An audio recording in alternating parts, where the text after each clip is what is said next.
Dépôt de gerbe du monde combattant.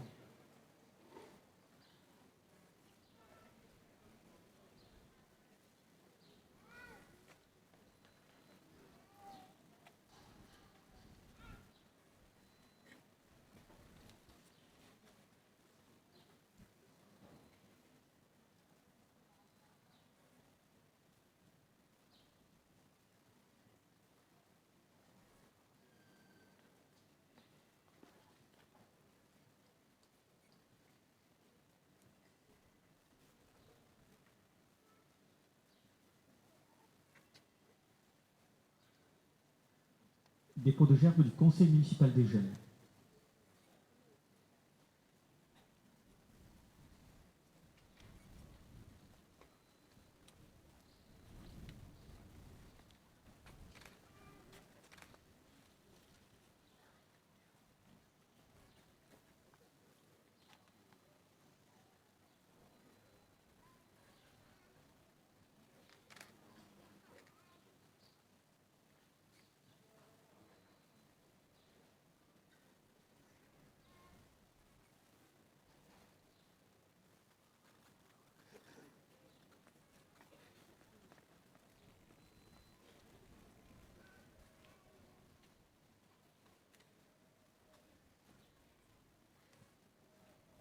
Dépôt de gerbe de la municipalité.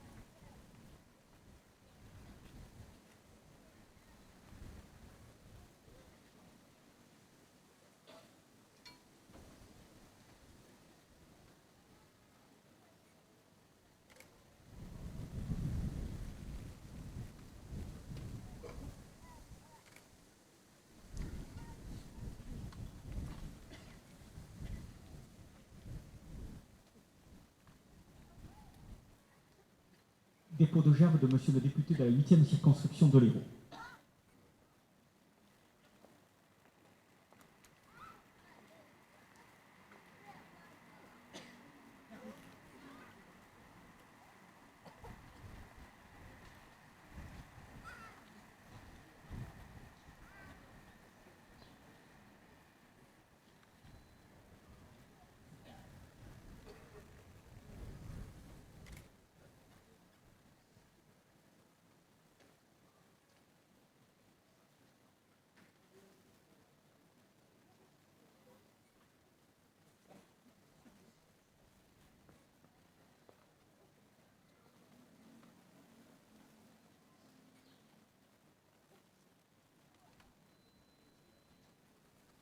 Aux morts.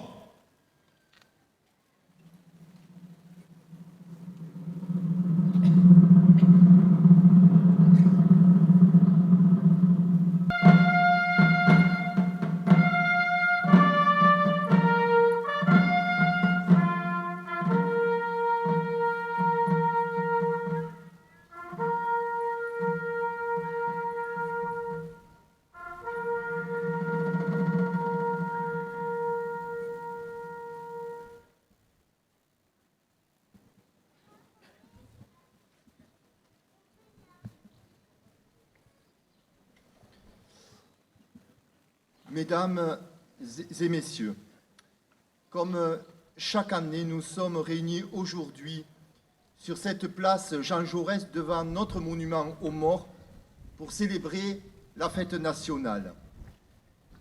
J'ai souhaité cette année placer la cérémonie sous le signe de notre République française afin de réaffirmer notre profond attachement à notre République ainsi qu'à ses valeurs inscrites sur notre devise liberté, égalité, fraternité.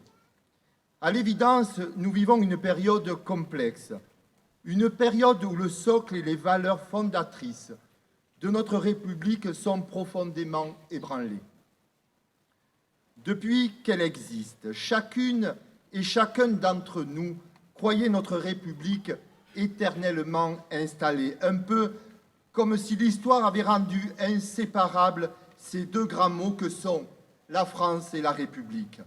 Et pourtant, depuis plusieurs années, on voit bien, ici et là, les choses se défaire, les valeurs se déliter et les grands principes se réduire. Aujourd'hui, le constat est sans appel. Ces 1001 petites fêlures se rejoignent quotidiennement pour former une grande fracture qui peut un jour ou l'autre créer les pires atrocités. Il est donc plus que temps pour les républicains que nous sommes de rappeler quelques principes fondamentaux.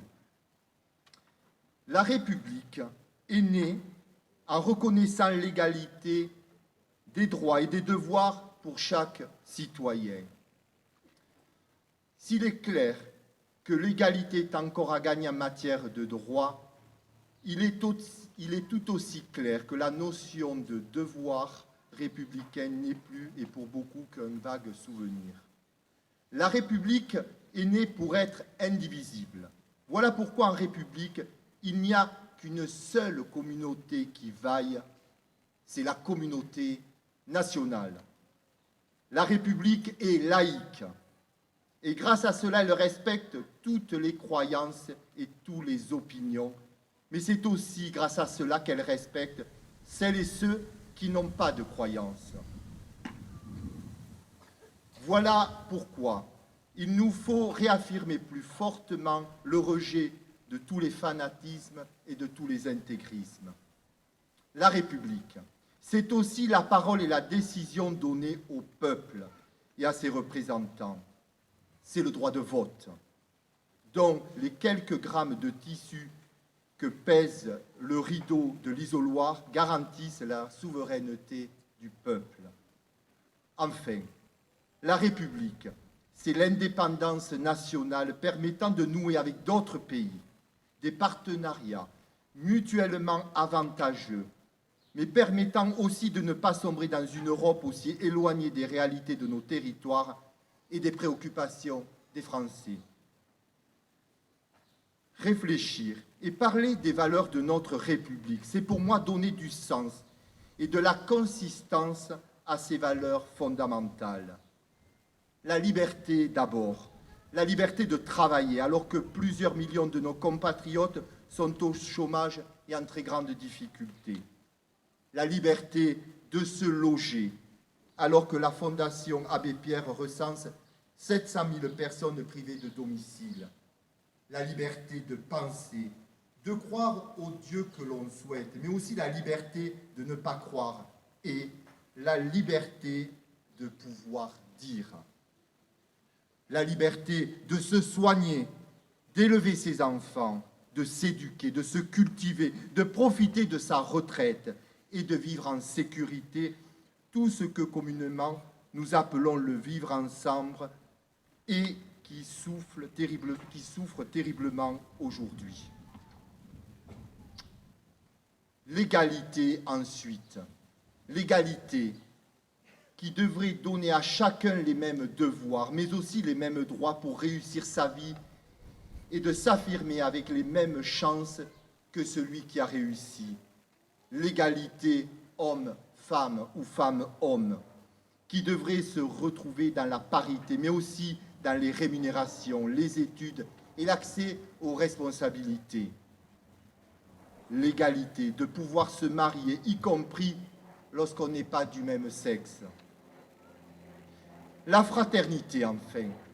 La fraternité que nous sublimons parce qu'elle fait vibrer ce qu'il y a de meilleur dans chacun d'entre nous, mais qui est si souvent mise à mal en période de crise, car il est toujours plus facile de rejeter la faute sur l'autre, rejeter la faute sur les élus qui ne penseraient qu'à leur réélection. Les pauvres et les chômeurs seraient des assistés et des profiteurs, les fonctionnaires et leurs soi-disant privilèges, et bien sûr les immigrés, leurs enfants et leurs petits-enfants en permanence rendus responsables de tous les maux de cette société. Ces inepties, souvent avancées comme d'incontestables vérités, marquent un glissement des valeurs de notre société.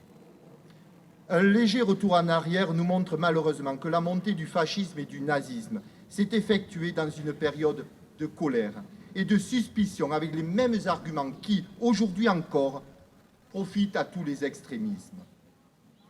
Mesdames et messieurs, chers amis, cette situation nous commande et nous oblige à une vigilance permanente.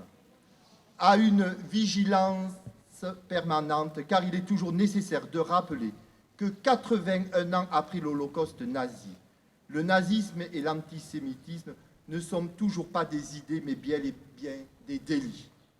Et bien évidemment qu'ils ne sont pas des détails de l'histoire, comme certains voudraient le faire croire. Une vigilance permanente pour rappeler qu'il y a plus de 80 ans, les ligues factueuses de l'extrême droite française se sont réunies dans l'antiparlementarisme et le populisme en défilant et en hurlant devant l'Assemblée nationale « à bas la République constituée de rastaquouères, de juifs, de francs-maçons et de bolcheviks ». Voilà pourquoi je suis convaincu que la liberté, l'égalité et la fraternité ne doivent pas seulement être des mots inscrits au fronton de nos mairies et de nos écoles, mais bien des attitudes permanentes nous permettant de transcender nos égos, nos rancœurs, nos égoïsmes partisans, afin de construire au quotidien une société plus juste et plus fraternelle, une société où le vivre ensemble soit cimenté par les valeurs de notre République. Il y a 233 ans, écrire liberté, égalité, fraternité, c'était exprimer sa foi révolutionnaire dans une république que les sans-culottes ou citoyens soldats de l'an 2 voulaient exemplaire. Il y a plus de 100 ans, Victor Hugo et Jean Jaurès ont façonné, par leurs écrits et leur engagement humaniste et progressiste, la dimension universelle de nos valeurs républicaines. Il y a plus de 100 ans, dans les tranchées, les poilus sont tombés par millions pour notre pays et notre République.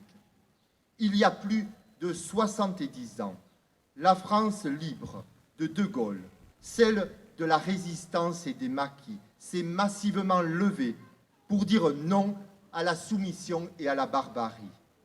En 1968, les grandes luttes sociales et des millions de salariés en grève ont nourri leurs revendications de la liberté, de l'égalité et de la fraternité.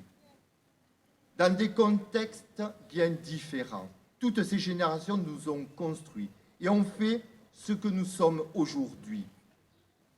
Dans des contextes bien différents, toutes ces générations ont fait de nous des êtres différents et complexes, mais tous animés, dans notre grande majorité, par une République, certes aux 1000 visages, mais constamment tournée vers la justice sociale et le progrès humain.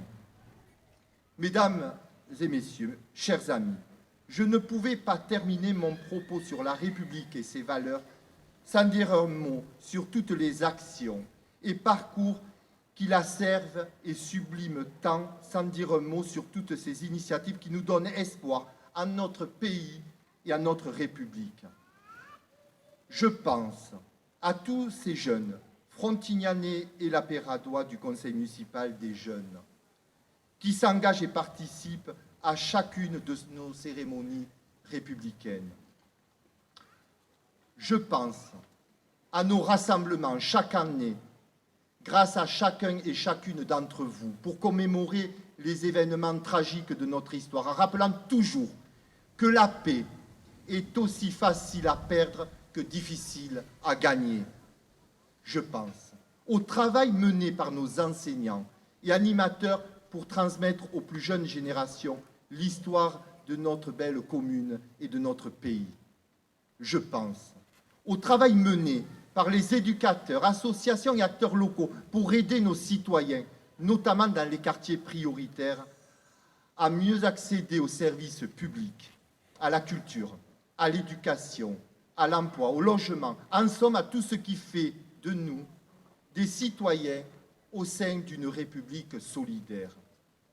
Je pense évidemment à notre capacité collective à transcender les individualismes et à nous rassembler